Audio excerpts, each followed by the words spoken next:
Spending £53 on a running shoe was one of the best decisions I made this year. The Li-Ning Red Hare 8 Pro has been absolutely exceptional. But the one concern I had was the grip. So how is that faring after 100 miles? Well, today we're going to find out.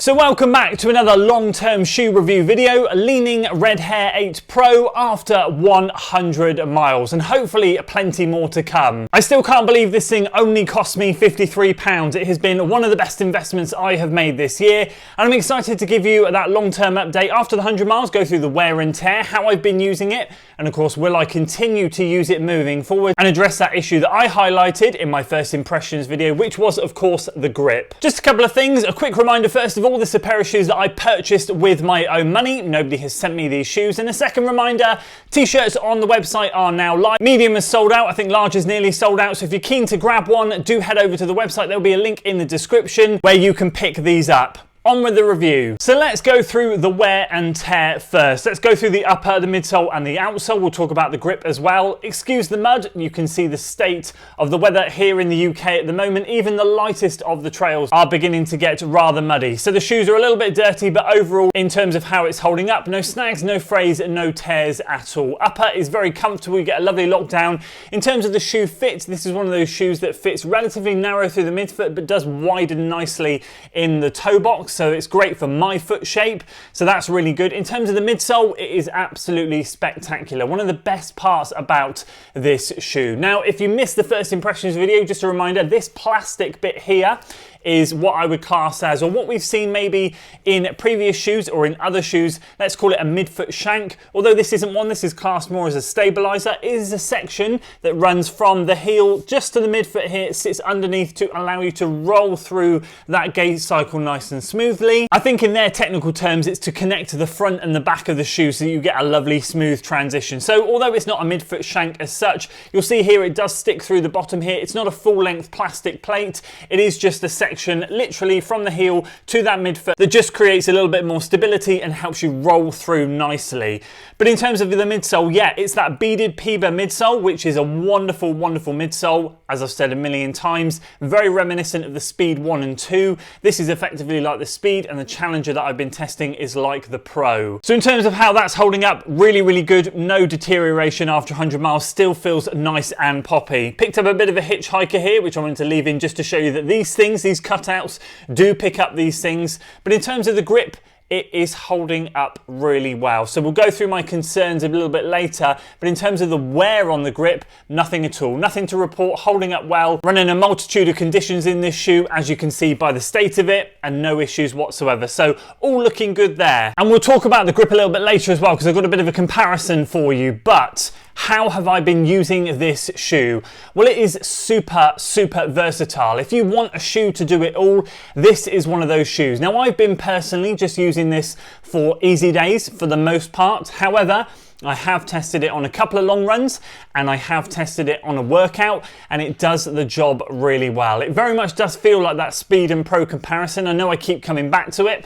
I love working out in the Challenger. In fact, I did a workout this week in the Challenger, a pre-race workout, because I've got a race this weekend, and it was really, really good, and you can notice the difference, but not too much. This shoe is still really light in my size, very comparable to other daily trainers like the Max 6 and the Speeds, but you get a nice little rocker at the end of the shoe here that just aids you through the gait cycle nicely, so it feels very natural and very smooth, and you really can pick up the pace. The midsole is nice and responsive, a little bit firmer, but it is nice and responsive and really can ping along nicely. So when I got it out for a workout, it was my first workout back from the marathon, it did really well. I was surprised at how good and nimble it felt on the run. In terms of long runs, yeah, absolutely fantastic. As I said, done a couple of those now, really, really impressed with the shoe. No issues with staying in it for a long period of time, but in general, I've been using it for those easy days. So will I continue using this shoe moving forward? Well, I think it's pretty obvious. Absolutely. This is a really enjoyable shoe. I've been loving using this shoe. A bit of a revelation for me. One of the best shoes that I've tried this year. And I've got to say, I've just been really impressed in both the pairs of Li-Nings that I've been testing out. Very, very good. Work for me, work for my gait cycle, work for my foot shape. Everything about them is really, really nice. I think durability is going to surprise me a little bit, actually. I've been really impressed with how it's holding up after 100 miles. Just a little bit concerned about how durability in general would be. And as I mentioned earlier, one of those things is grip, which we'll get to that comparison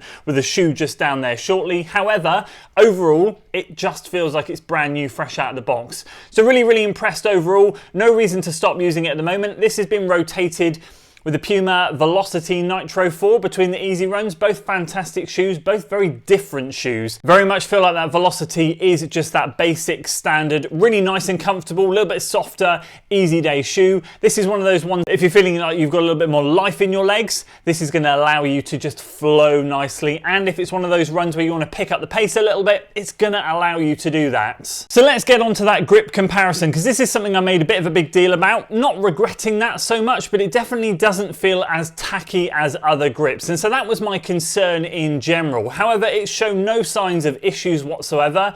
The grip still feels as good as it did at the start. It was just one of those ones where when I was using it and testing it out in both the Challenger and the Red Hare 8 Pro, it just didn't feel quite as, I don't know, stuck to the road, shall we say. When I was turning, doing U-turns in workouts, doing sharp turns, I was just taking a wider corner just to be careful. But actually, to be fair, they've shown no reason for me to worry about it. And one of the shoes that I want to compare it to, and some of the shoes that I've been testing in the past, this is the 361 Meraki. I can't remember what number this is. This is the 6, okay? And I've also tested the Centauri. Now, 2 or 3 years ago, I was very honoured that 361 sent me the Centauri, whatever version it was back then. And I said it in my end of year shoe review, this is one of the best shoes that I've tested. But again, it just flew under the radar because no one really picked up 361 shoes against other Western brands. I don't know how popular they are over in the East, but in the West, they're just not as big as other brands. And so it didn't get much traction. And I was trying to say to people, this is a really damn good shoe. I then had the pleasure of testing the newer version this year, which was great, and also the Meraki, which is also another really good shoe. And in general, 361 just seemed to produce really good shoes. The grip is very similar, although on the Meraki it looks slightly different. On the Centauri it's very similar to this, and I actually mentioned in the Centauri video, I said that I was a little bit concerned about the grip. So I don't know if it's just the type of rubber that's used on Chinese shoes. I don't know if in general they just use different types of rubber. I'm just not sure, but I had the same feelings about that shoe as I did with this shoe. So I'm not sure if it's a Chinese brand shoe thing overall, or if it's just these two brands and other brands do it differently. I don't know. Maybe it's because in the Western brands, they understand that, especially in the UK, the climate is absolutely atrocious and we need some good grip. Who knows? I don't know what the reason is. However, they are very similar in terms of how they feel underfoot. I had concerns over the Centauri and the Meraki. They never arose. And again, same with this thing. After 100 miles, there's just no issue. So hopefully, fingers crossed, no problems at all. So overall, really impressed with how the Red Hare 8 Pro has been holding up. After 100 miles, a little bit dirty, well used, well loved,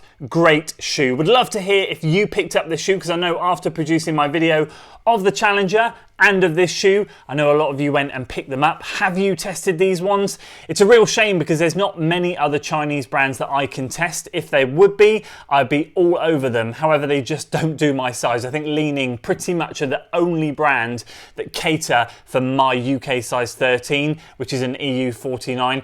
So if any of you guys out there know of any Chinese brands that do go up in my size, please do let me know. I'll be straight on it if I can. Otherwise, this thing is well worth picking up. Absolutely love it. And I'd love to hear your thoughts down in the comments below. And if you enjoyed this video, guys, then make sure I leave a link on screen right here to my speed shoes of the year. This is one of the ones where I've done a roundup. I think this one includes the Challenger, which I've mentioned earlier. So if you want to know a bit more about that and how that stacks up against some of the other Western brands that I've been testing, do check that out. And I'll see you over there.